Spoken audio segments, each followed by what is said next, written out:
Hello and welcome to Think and Link series. I am your host, Srinivasan. A very interesting piece of news was reported by Bloomberg. It makes a very unique story, and it is related to job seekers in the US. The core story is that Tiffany Chow, a college student, used Hinge. Now, Hinge is a dating app, not for romance, but to network for internship. And she tailored her profile in such a way so as to attract matches which could provide job referrals or interview tips. Now, this is just one of the many cases which reflect a growing trend. Dating apps are repurposed as networking tools. Now the question is, why is this happening? This clearly relates to the broken job search system. Job portals are overwhelmed with applicants. Human contact in hiring is diminished, and the AI filters, which is used for recruitment, screens out resumes. So there is no way in which the candidate can meet the hiring manager, and the result is applicants seek an alternative route for getting hired or for at least reaching the hiring managers. Now here are some very interesting insights from a study carried out by resumebuilder.com. The study, pretty interesting. It shows that 1/3 of the dating app users admitted using the dating app for job related connections. 1/3, and that's fairly a big amount. Now, 2/3 of these users targeted matches at desirable employers. And going further, 3/4 matched with people in roles that they wanted. And interestingly, and this is the most interesting fact about this study, nearly half of these users earn more than $200,000 plus, suggesting that experienced professionals are leveraging this tactic. So networking remains the most effective way to land into a job. Now, as regards to the stance taken by the dating apps platform, what is their opinion? What is their take on it? Let's find out. Now, most of these dating app companies, they fear dilution of their very core purpose. Now, Grindr, one of the dating app, is more open to networking due to its community-driven nature. So that's okay.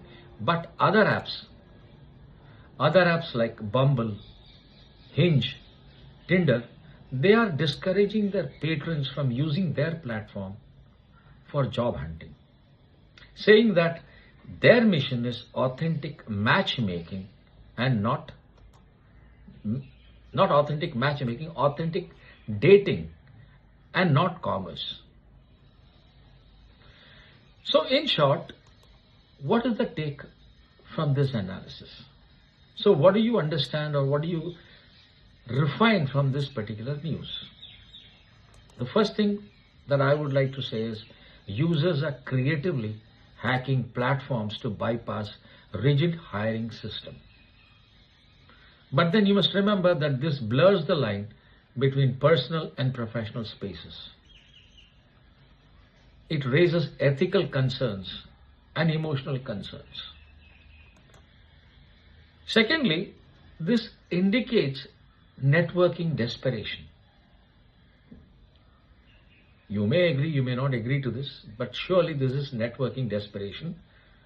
The fact that people are turning to dating apps for jobs highlights a deep flaw in the recruitment system.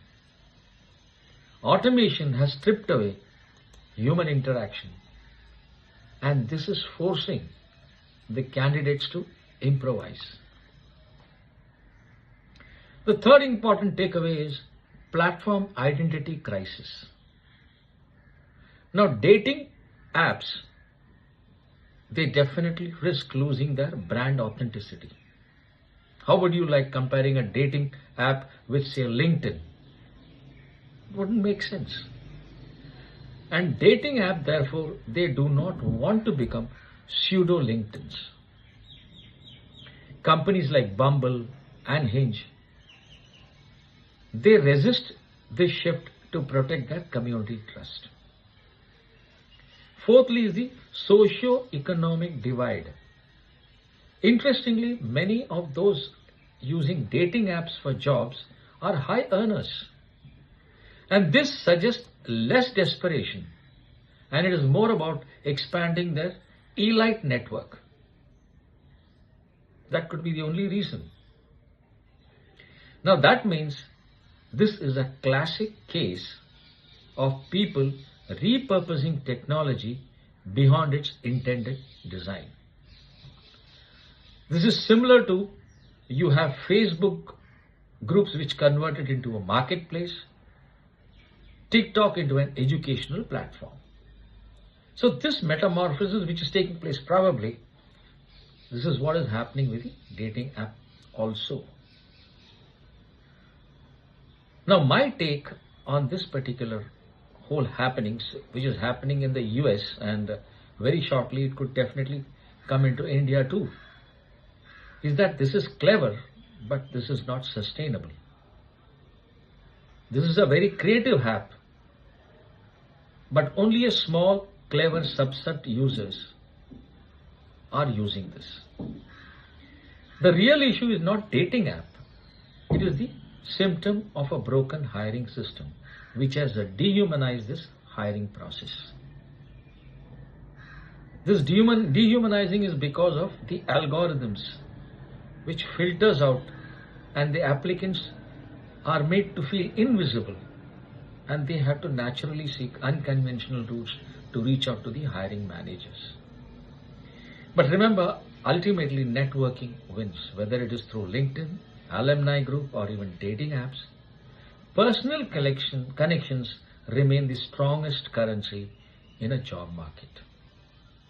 This trend reinforces a universal and timeless truth. It is not just what you know, but who you know. Another important fact is mixing romance and career. There's going to be a lot of power imbalances, blurred consent, emotional fallout. Platforms have to be really cautious, even if the users are experimenting. Now, this phenomenon is a creative workaround born out of frustration with modern hiring system. It won't replace LinkedIn, definitely not. But this is a fascinating example of how people adapt technologies to meet unmet needs. Thank you. I hope you have enjoyed this session.